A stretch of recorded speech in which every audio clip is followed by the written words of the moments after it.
DFS week 1. Here we are, Jim, Finn. What's going on? We're back. Oh, We're back. All right, football's back, boys. week 1. Let's do it. Another one. Let's get right into it, boys. Quarterbacks. Vin, let's start with you. Give me a top tier guy to start with here. Top tier guy. So who I'm kind of looking at early on. I think I like Rodgers up there. I mean, I have Kyler in my player pool, but I'm a little bit hesitant around the Cardinals right now. Just from a standpoint of I don't know what to make of Arizona. Like there's just so much like weird stuff coming out of there. And I also have a hard time figuring out who I'm really going to stack with Kyler. So for me, quarterbacks, I'm starting at Rodgers pretty much. Mahomes is hard to ignore, but it's going to be Rodgers for me. And then I'm going kind of into that mid-tier as far as my next 3 favorites. I like Kirk Cousins a lot. I like Jalen Hurts a lot. Those are going to be kind of my top 3, I think. And then Ryan Tannehill I have in there. When we hit stacks kind of towards the end, I'll get into it a little bit more. But, dude, Arizona is just, I think, a fraud defense. I'm all over Ryan Tannehill to start the season off. Yeah, absolutely. That game, the Titans and the Cardinals, I think it's going to be an absolute shootout. Tannehill, I have him as a must-play A+ grade in my article this week. Tannehill and Kyler, I think that game's going to be a shootout, and it's going to also be high-owned, but I think you need to be a part of it. What do you think, Tim? Yeah, I mean, I don't know. I'm with Vin, I think, with Rodgers, especially if they're going to move that game away from New Orleans and play in Dallas. Because of the hurricane, which they're playing New Orleans, or I'm sorry, in Jacksonville. Oh, I heard today that they were going to play in Dallas. Oh, okay. Switcheroo.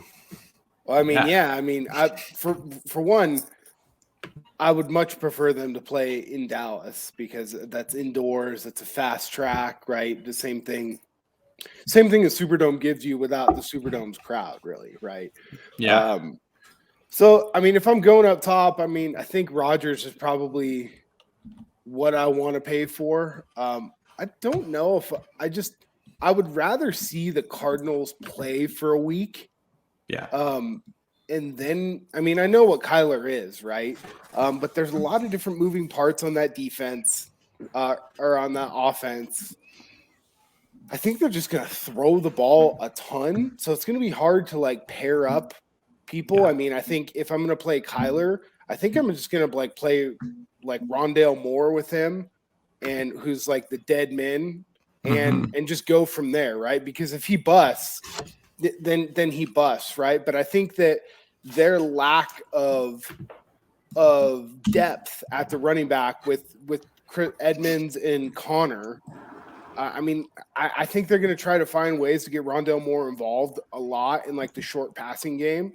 So, I mean, that's a guy that if I was going to play Kyler, I'd be really interested in. But I think if I'm going up top, I think it's going to be Rodgers for me, or I think it's going to be Josh Allen.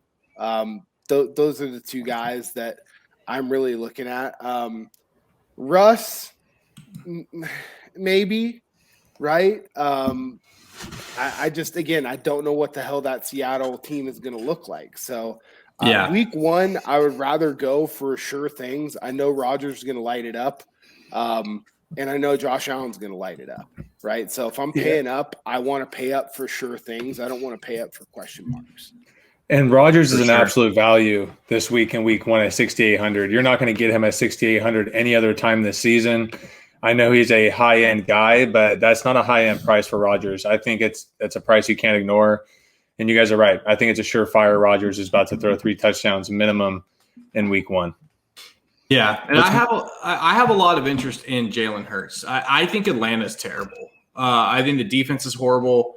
I like that he brings a running element to it. We always talk about quarterbacks in DFS being able to like give you something with their legs as well if like all else fails.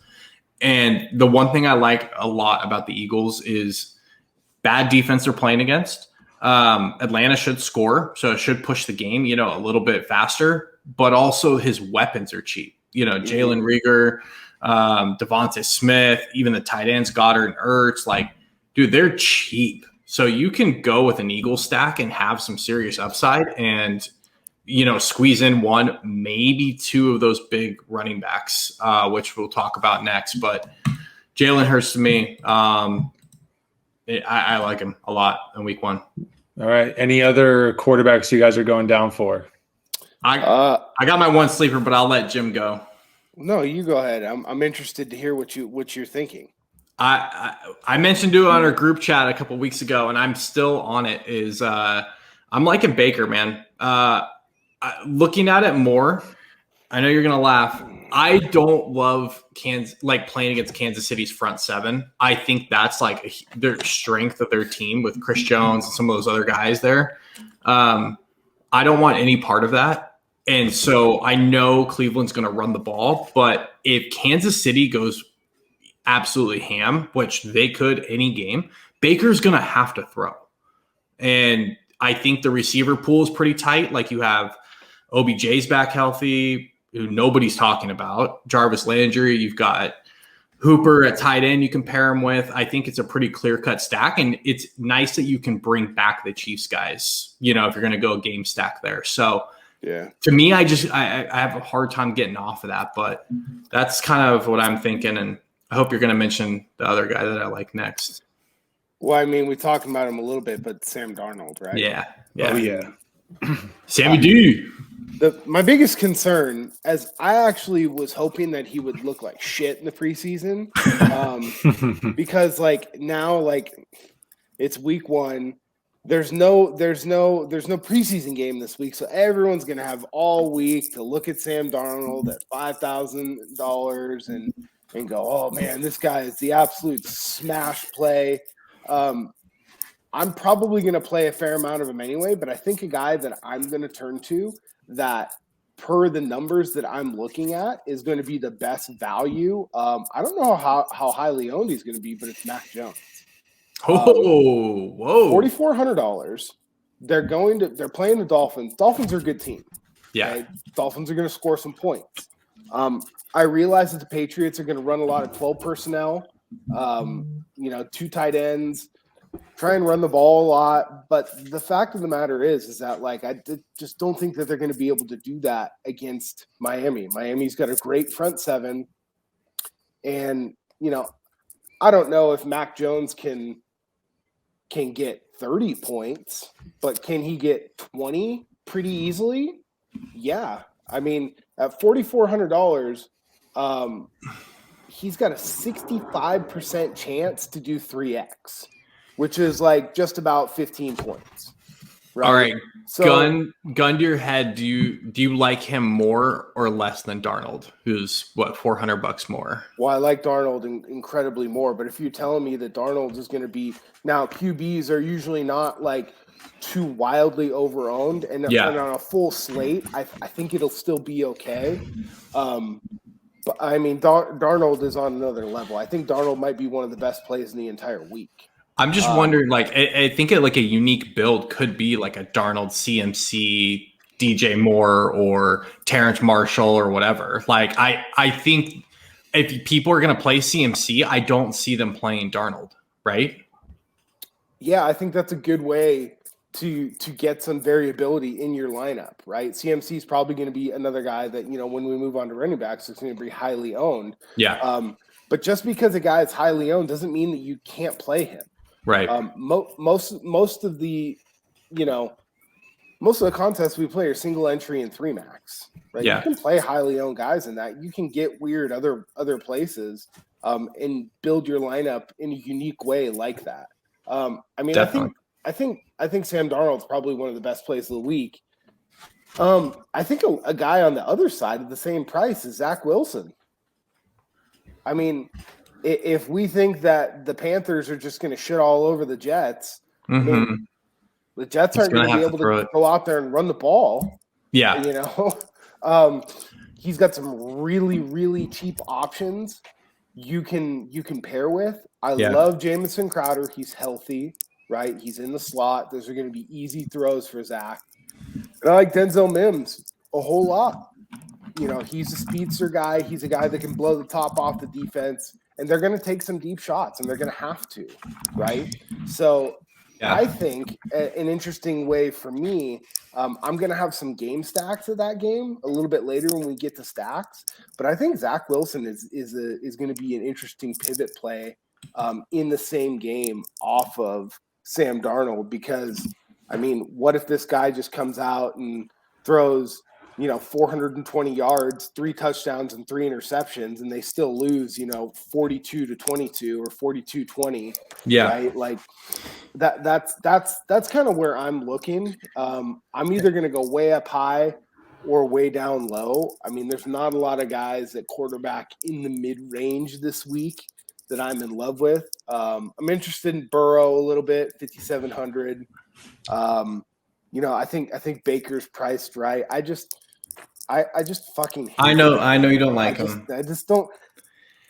I kind of have like a soft spot, and like I hated this guy early in his career, but like now that everyone's kind of shit and forgot about OBJ, I kind of like now team OBJ.